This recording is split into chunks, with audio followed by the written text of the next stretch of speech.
Oh my God, Mitch, I'm sorry. I was just so surprised to see you standing there. Not as surprised as I was.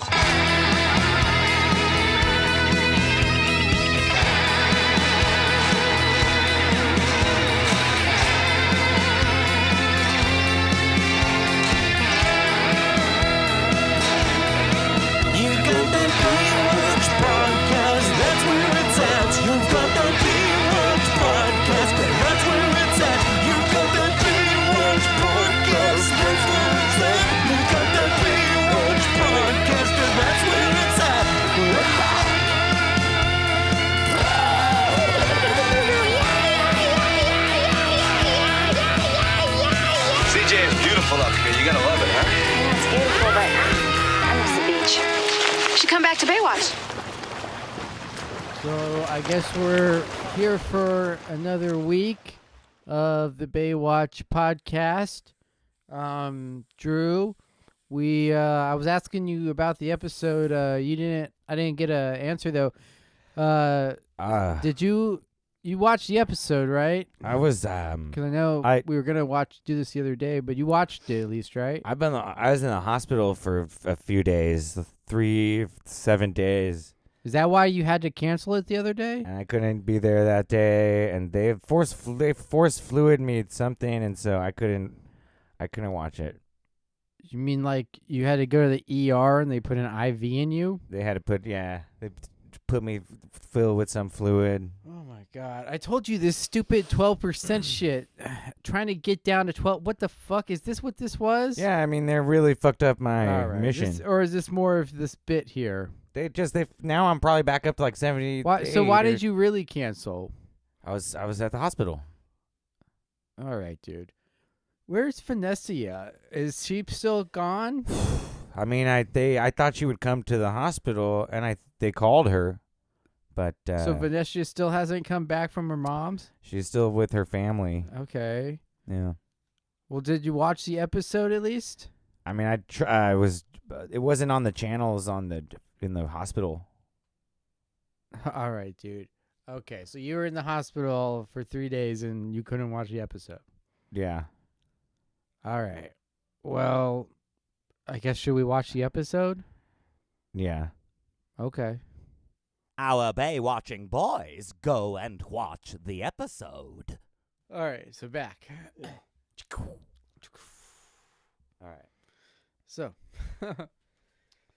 well, I guess we should get into the talk here. Dude, I know that I opened up all the windows here before the movie, but yeah. Is there any way that we can record this somewhere else? Because like I cannot even sitting like on the other side of the room during the movie. It was your smell, dude. Yeah. Like, did they bathe you in the hospital? I thought they would be like a nurse or would come in or something. Yeah, did they? Yeah, no, I think I had to leave because of like I didn't want. Did you refuse bathing? I was delirious, so I don't know. I can't remember, but I do remember just resisting anyone who tried to come near me, because often they were trying to inject me with water or put a cold towel on my head or something. You know, they said I was delirious. Drew, I'm getting a little concerned here because I keep thinking that this is a ridiculous Andy Kaufman bit, but then this smell, I haven't seen Vanessa in a long time. If it's too smelly, the only other place to go at this point is outside. All right, let's go outside. I'm gonna have to move all the gear, and we're gonna take another short break. I guess here. All right, hang on. The boys move all the gear outside so that they can do the podcast in a less smelly spot. We love you, Baywatching bays. Am I still going? Yes, it looks it working like it. Outside? Does it sound different? All right, so levels are the same. All right. Well, now this is a little better. All right. Well, welcome to this week's episode of Baywatching.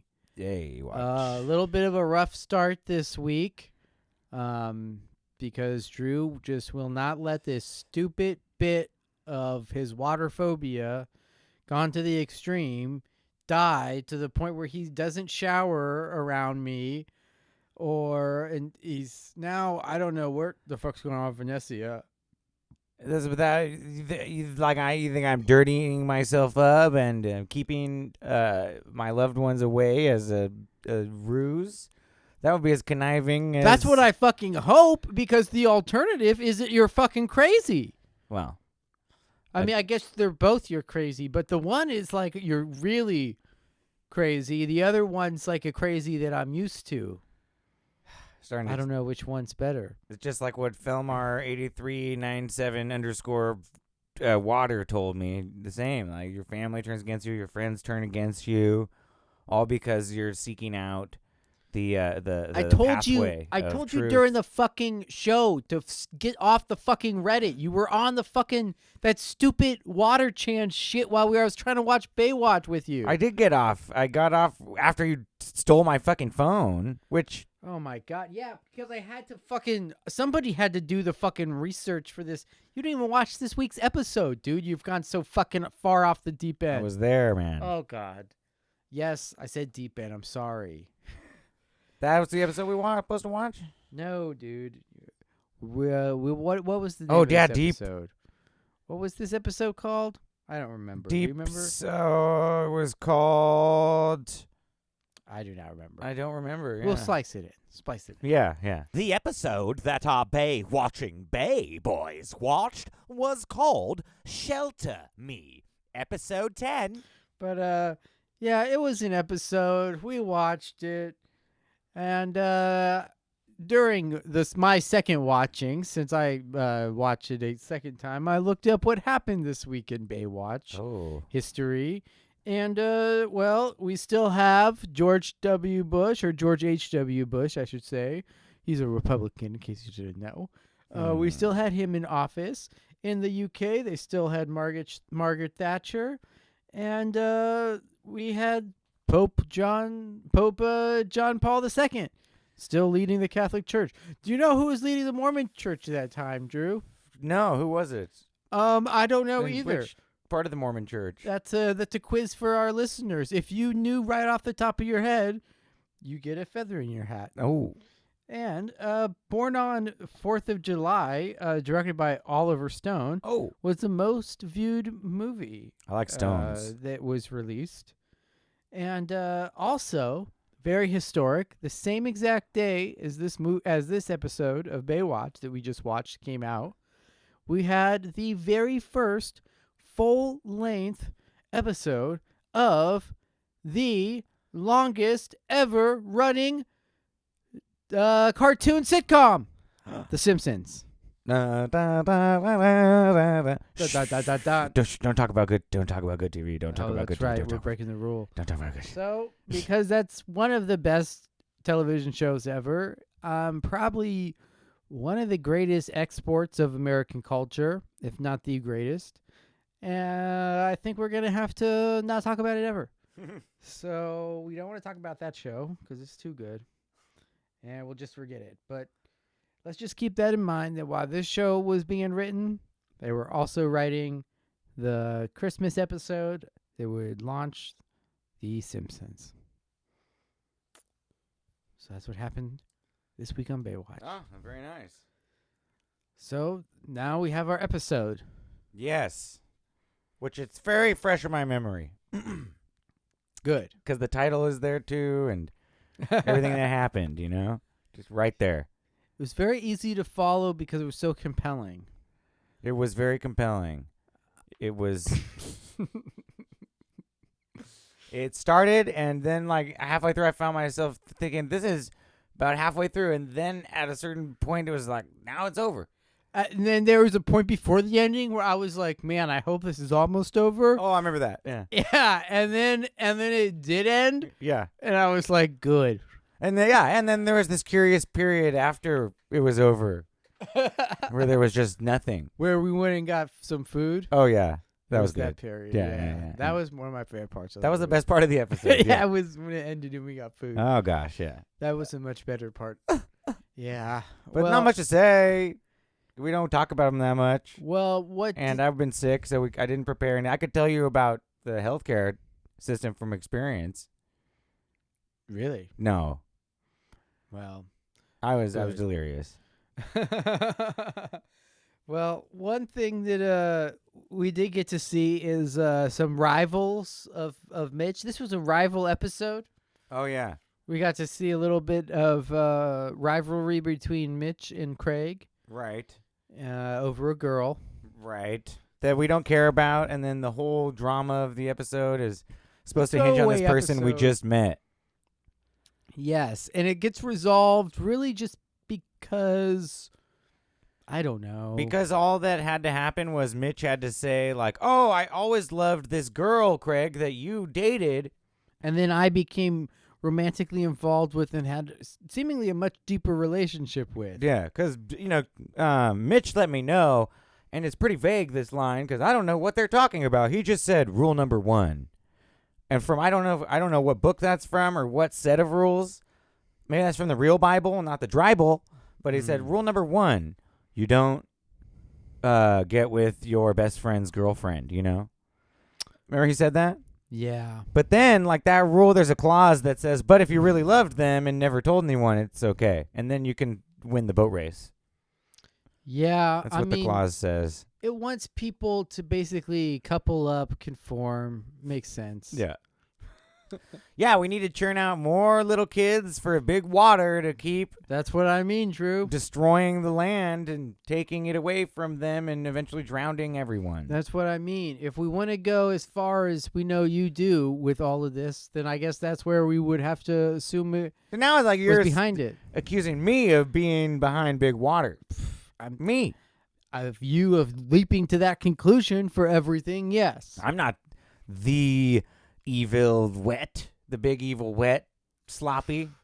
Well, they did just all of a sudden manifest like boats of people today. Oh my God! this See, more episode. proof. That's right. That's the only thing we really need to talk about. How water, through Baywatch again, is showing us its magic powers. Right? Yeah. What did it do? It Let's right out of the mouth of the doubter here, out of the horse's. And we had Doubt. lots of montages. Oh, but talk about that water. Well, yeah, that's when lots of magic of the water more often or not happens during montages. Right. And That's true. We saw that. That's when they appeared, was during a montage. That's true.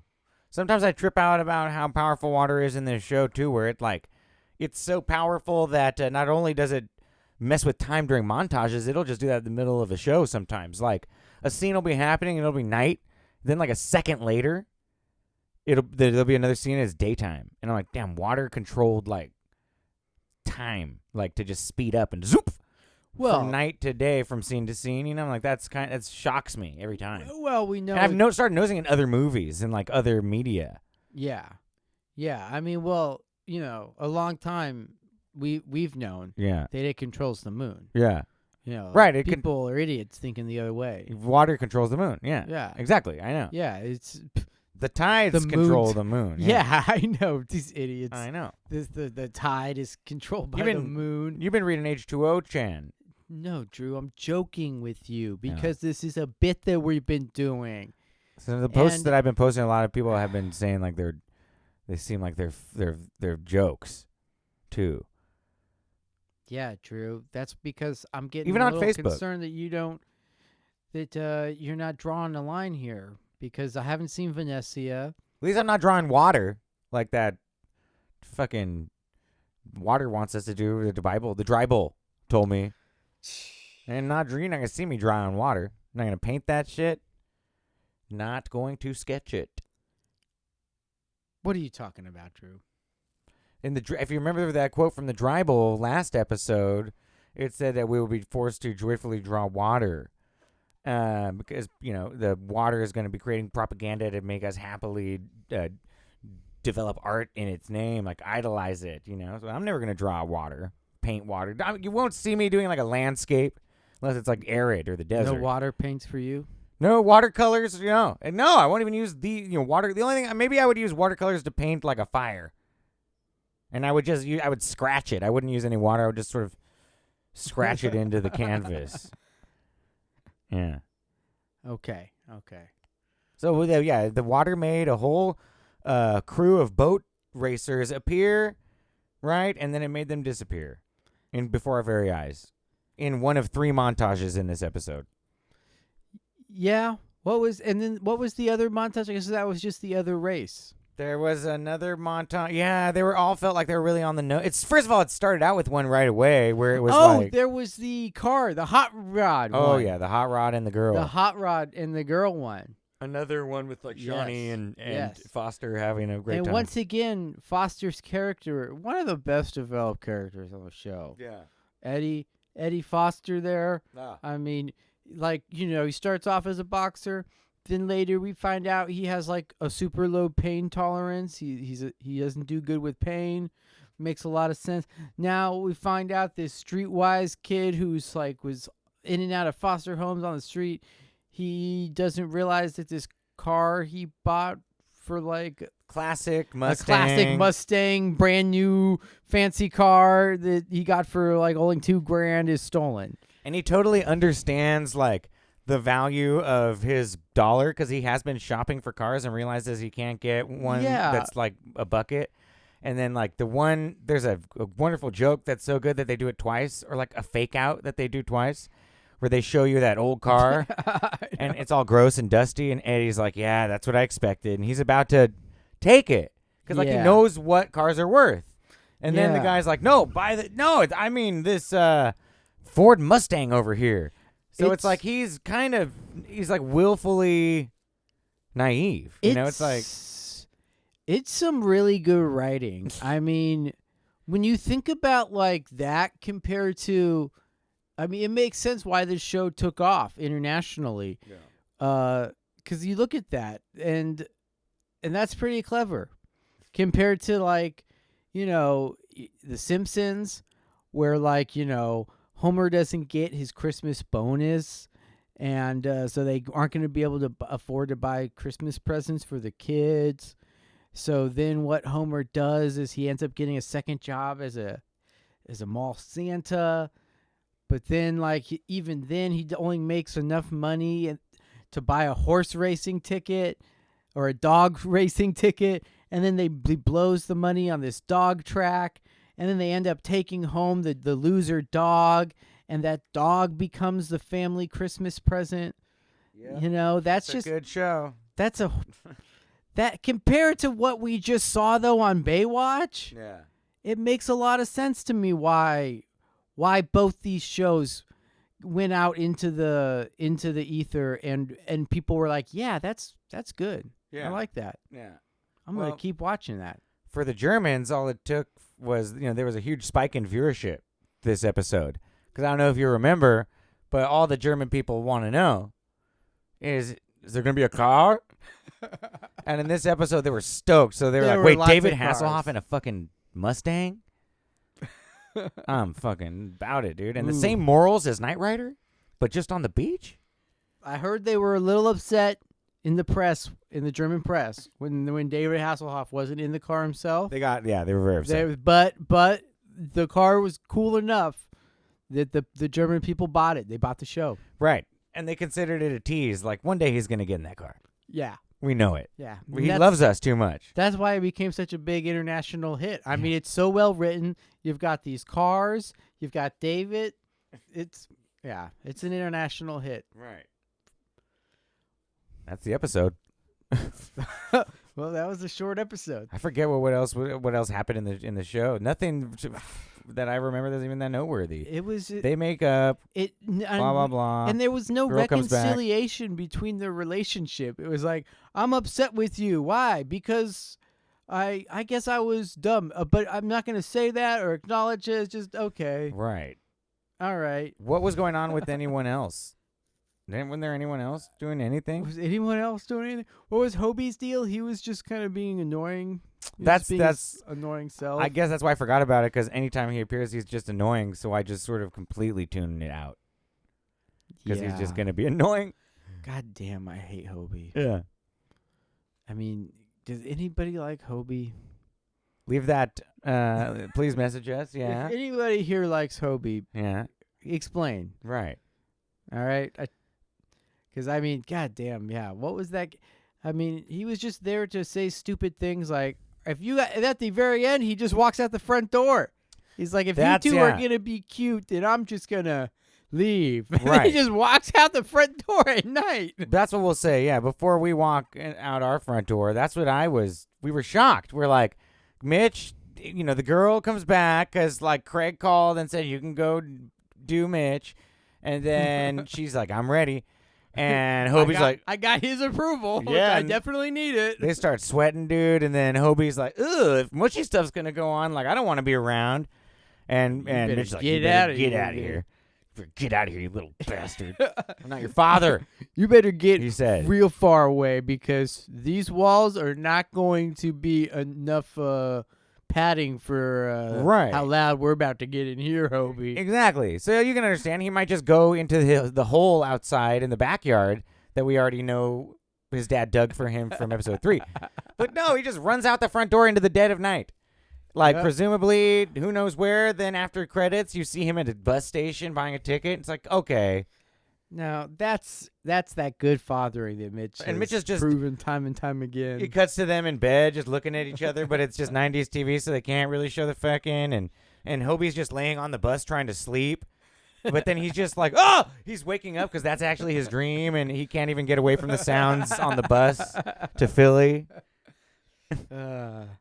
Well, we'll see what other women will Mitch bring about Toby to, I mean, Into Mitch, his life, yeah. Mitch has got a lot of, my parents divorced when I was young, and my mom did not bring a lot of guys around. I'm kind of glad. Yeah, I don't know. yeah. It was be a weird. I don't know that dynamic. You never had to run out of the house and No. get down the street to avoid the sounds of fucking. No. Yeah, No. yeah. It would be a little strange though. Right, I'm sure Hobie's gonna hear a lot in the future here right, as he gets older. right. Well, No more fucking talk, cause I don't want anyone getting wet. I'm against it. Maybe that's another reason why Vanessa's left. So we can only have dry sex. yeah. Go to the Twitter and the Instagram and give us money. I need it a lot right now, as you guys can tell. We got shirts. You can get those. And give us some money. See you next week. Hey, Bays. This is Andrew. Forgot to mention at BaywatchingP on Twitter, at Baywatching Podcast on Instagram. We have the super male dry-tality dick pills available for sale. So please give us money and message us about how you want to give us that money. All of our products are available online. Remember, all you have to do is mail in your email to the address we've specified on our website, and then you'll be included in the Baywatching Bay Rookie School community. You'll have access to our annual Rib Fest. You'll have a chance to hang out with Bill and Drew on the Bay Beach for one day. And you'll get the episode early every week. So tune in and give us money. We love you so much. Bye, babies. It's over, Andrew.